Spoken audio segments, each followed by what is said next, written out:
question to Sir Martin about native advertising. What do you think of it? Is it something really new, or is it something old, just using a buzzword? I think it's repackaging of an old, the idea, it's really about advertorial.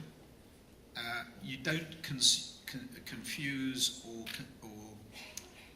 con consumers with content that has been sponsored or paid for. So, magazines, many years ago, there was this big debate about whether you should have, if an article was sponsored in a newspaper or a magazine, you would put advertisement and editorial mixed.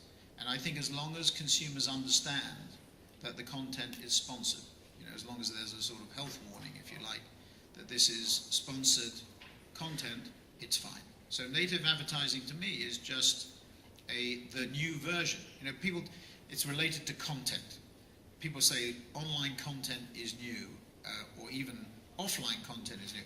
Nonsense. There were soap operas. Look at Mad Men and Don Draper. That was the era of soap operas. And Procter & Gamble in particular used to, and we as an agency, when I was at Saatchi's and Compton, we used to every week produce hour-long episodes, I think it was, or half an hour-long episodes of soap operas. That's, in a way, native advertising, but in a different form. Well, you also have to have advertising that's organic to the show, where you have an opportunity to integrate particular products in shows where the products work as part of the story. So going back to the Oscars example, when you have a Samsung advertising on the Oscars through the device and the tweet, that's organic and creates a lot of impressions. We do that all the time on our shows. On the Video Music Awards, we will have products that are used on the show very organically and seamlessly.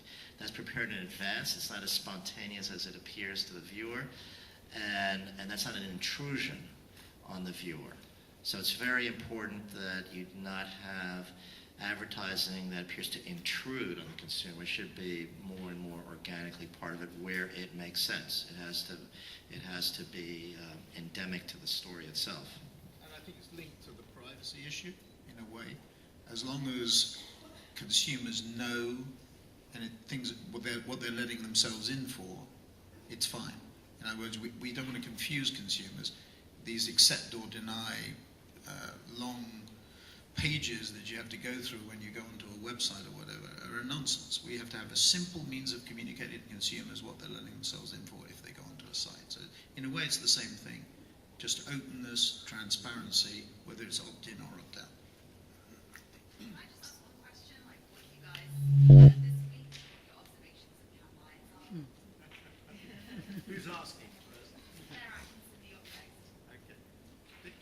Well, I just got in late last night, so I learned that it's difficult to sleep when you're right on the Croisette there, because people don't go to sleep at regular hours out here. That's what but I've only had a short time to be here. Well, there's a lot of partying that goes on here, and we had one of the parties last night, and I think I had Martin dancing a little bit with Robin Thicke. I didn't dance with Robin. No, not with, two Robin. It's a good place where everyone congregates in our world. You have marketers from the world over. You have, I think, how many people do you have here, Martin? Well, I think Terry told me it's 12,000, same as last year, because there are fewer Brazilians, fewer Argentinians, and a fewer Colombians. And I know some of the Viacom people who are here. They're up all night at what they call the gutter bar. Yes.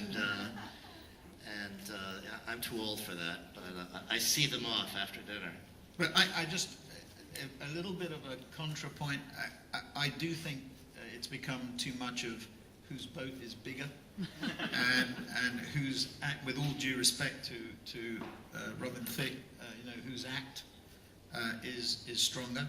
And I think content, not in the Vice or full screen sense or Viacom sense, but in the sense of insight is critically important. And just to give ourselves a little bit of airtime, we had this event on Tuesday where we had $50 billion of media buying and planning in the room in terms of clients and CMOs. We had about 60 people, agency people, CMOs, and media media owners, including Twitter, including Viacom. They were all there.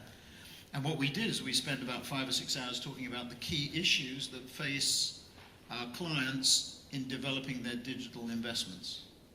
And I think insight of that, content of that nature, is more important. And the danger is as Terry expands the palette, including healthcare, data visualization, which be quite clear, we welcome. The danger is it becomes more of a sort of CES, Davosian thing, and I think it should be more, not focused, because I think the breadth should be increased, because creativity is very broad, but we should be partying less, to Philippe's point. We should be partying less and working harder. I believe in partying while you're working. Okay, both then. That's a good compromise then. Working while you're partying.